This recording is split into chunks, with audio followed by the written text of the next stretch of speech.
It's me, Jules, from the Secret Supper Society, and today I'm going to share another one of my kitchen secrets. Well, a few kitchen secrets about garlic. One of my favourite foodie books is Anthony Bourdain's Kitchen Confidential.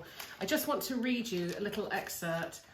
Roasted garlic. Garlic is divine. Few foods can taste so many distinct ways handled correctly. Misuse of garlic is a crime. Old garlic, burnt garlic, garlic cut too long, and garlic that has been tragically smashed through one of those abominations, the garlic press. All are disgusting.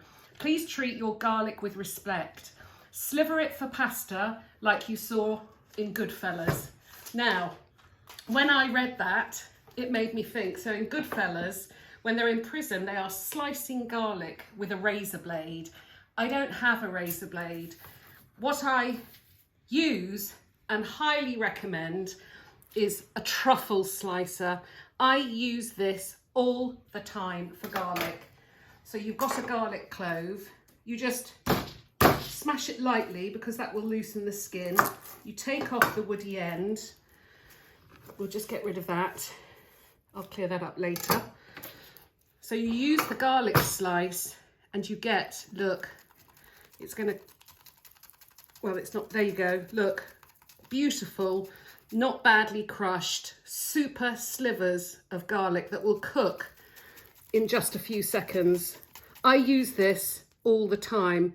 I also use it actually for slicing radishes into salads. Trust me, once you get one, you will use it a lot. I'm not one for a load of kitchen gadgets, but this is one that I truly love. So I thought if I'm talking to you about garlic, I'm going to show you a few other tips. I'm not a professional, I'm simply sharing what I have learnt along the way. So here I've got a garlic clove that I've cut in half. You can see that green bit in the middle. It's bitter. You want to remove it.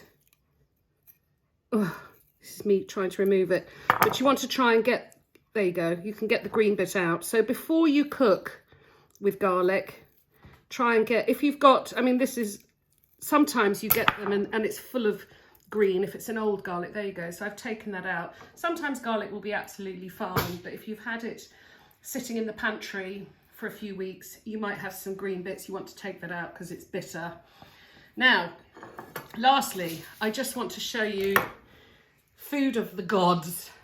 You want to take a whole garlic clove. So this is going to make a garlic puree. You cut just a bit of the tops off with a very sharp knife. I have a very sharp knife because I bought a whetstone this week and I am now an experienced knife sharpener, and that will be another kitchen secret that I share. I'm just going to make sure that the tops are off all the cloves. There we go. Oh, it smells like heaven, obviously. I'm not worried about the green bits in this because it's going to be roasted. So it's going to go on a bit of foil. I'll just bring the sides up a bit.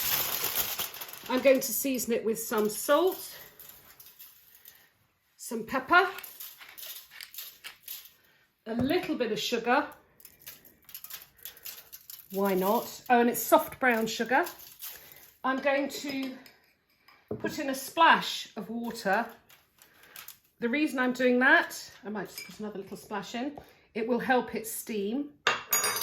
I'm going to make a loose parcel because you want some space in there. So you'll make a loose parcel and that will then go in the oven at 180 degrees for 25 to 30 minutes. Now, I'm not going to turn the oven on just to roast one garlic.